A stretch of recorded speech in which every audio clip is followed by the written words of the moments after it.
Foundations. You know how the Bible is set in lots of chapters, and each chapter is set and divided by verses? All these divisions, chapters and verses, they were introduced to make it easier for us to find our way through the Bible. Foundations. Understanding the Jewish foundations of our Christian faith. With Robbo Robinson and Mandy Warby. There is a strong and pervading view amongst Christians today that the Old Covenant is no longer important. In fact, it's become obsolete. And many can even quote a scripture that backs their view. Today we're going to look at this view and see if it's legitimate and to discover whether we need to learn from the Old Covenant or discard it completely. It's a bit of a quandary because we will get to this scripture. When you read this scripture, you kind of go, well, that's pretty cut and dried. It's pretty clear in what it says. So therefore, you could, and many have, conclude that you don't need the Old Covenant anymore. But I've quoted Dr. Chuck Missler numerous times, and I'm going to quote him again in, well, not an actual quote, but where he says that there is a page in the Bible that we can actually tear out, and it's the page between the Testaments. That the Old Testament, or I prefer to call it the Old Covenant, and the New Covenant scriptures are basically the same book. Yeah. And that little dividing page is completely unnecessary. And in fact, it's a bit deceptive because it makes you think that they're two separate entities and they're not. And so it's really important. And I think you even quoted Chuck Missler a number of programs ago about how the Old Testament is the new hidden and the new is the revelation of the Old. That's right. And you need both of them. I actually, if I had the power to do so, and I don't, unfortunately, but if I had the power to do so, I would actually change the names of what we call the Old Testament and the New Testament, and not just to Old Covenant, New Covenant, but to the First Covenant and the conclusion. Just because as soon as you have this delineating names of old and new, you automatically think, well, something is old, so we don't need it anymore. Let's go with something. Obsolete. Yeah, and it's really wrong.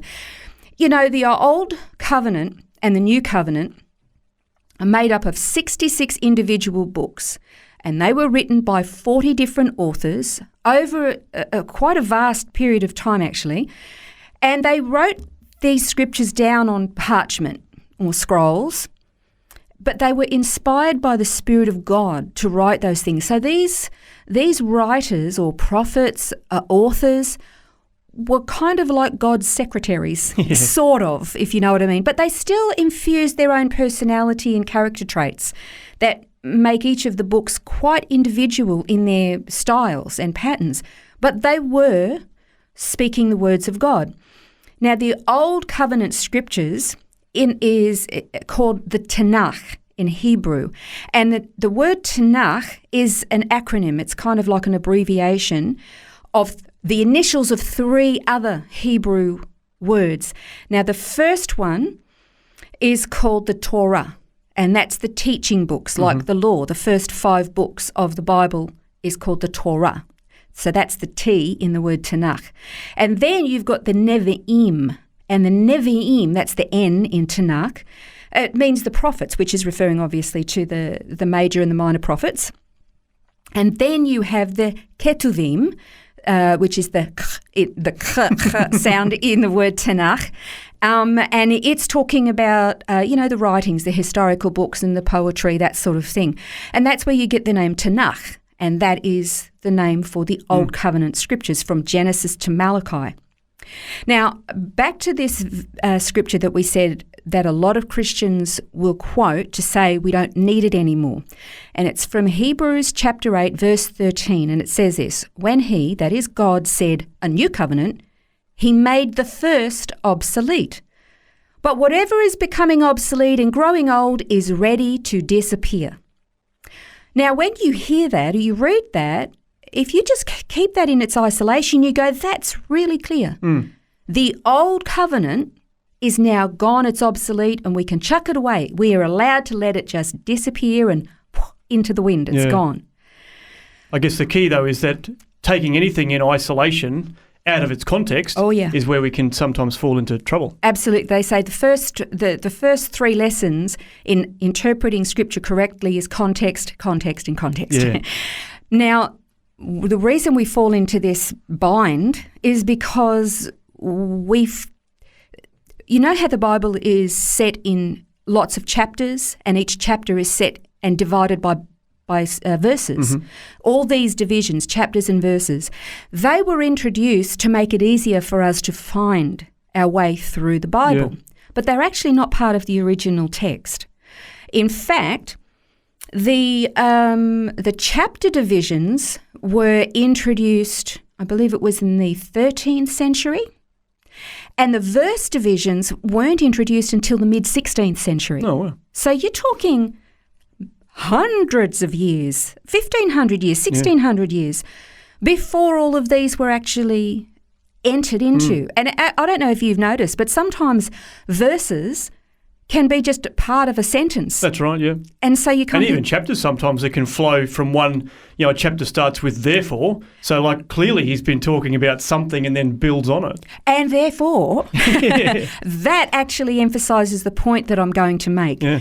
When you read a verse like Hebrews 8, chapter 13, that says the old is now obsolete because God has made a new covenant, and so therefore the other one's allowed to disappear, you get to the end, because that's the last verse in Hebrews chapter 8, and you think, oh, okay, end of the subject. When I go and start reading Hebrews chapter 9, it's a new subject.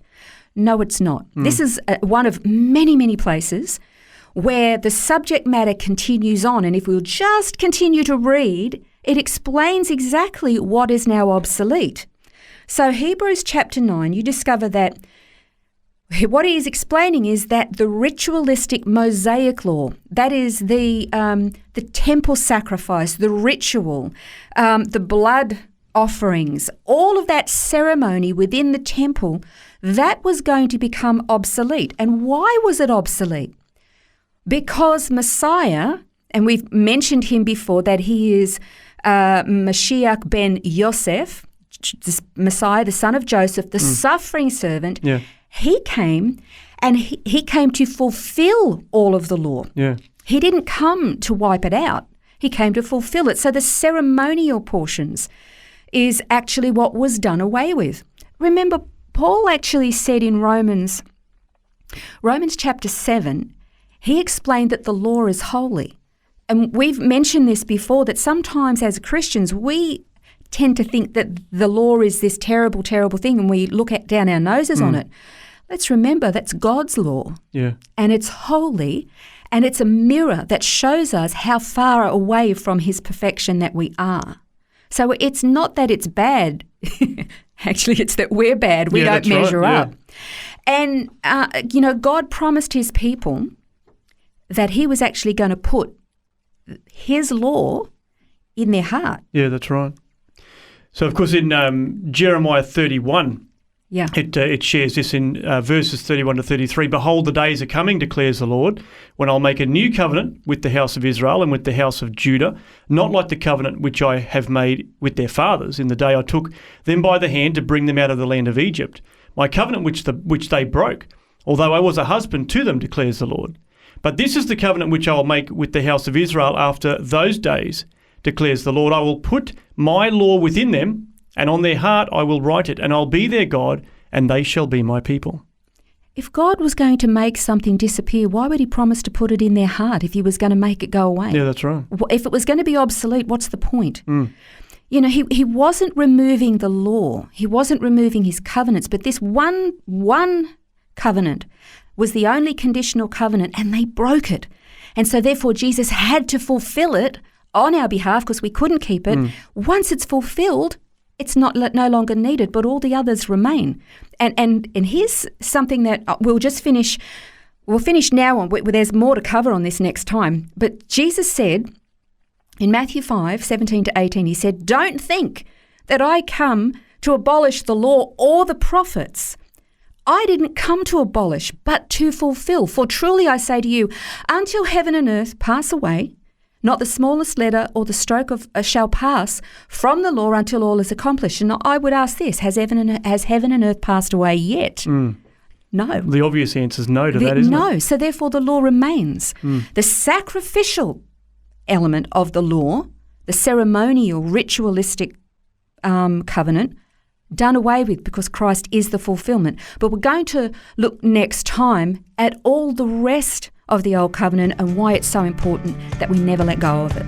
So we're going to do the wrong thing here and put a chapter marker where there shouldn't be one. We'll continue this conversation tomorrow and continue to ask the question, is the Old Covenant still relevant today? This has been Foundations, a look at the Jewish foundations of our Christian faith. For study notes, resources and more, see vision.org.au/foundations.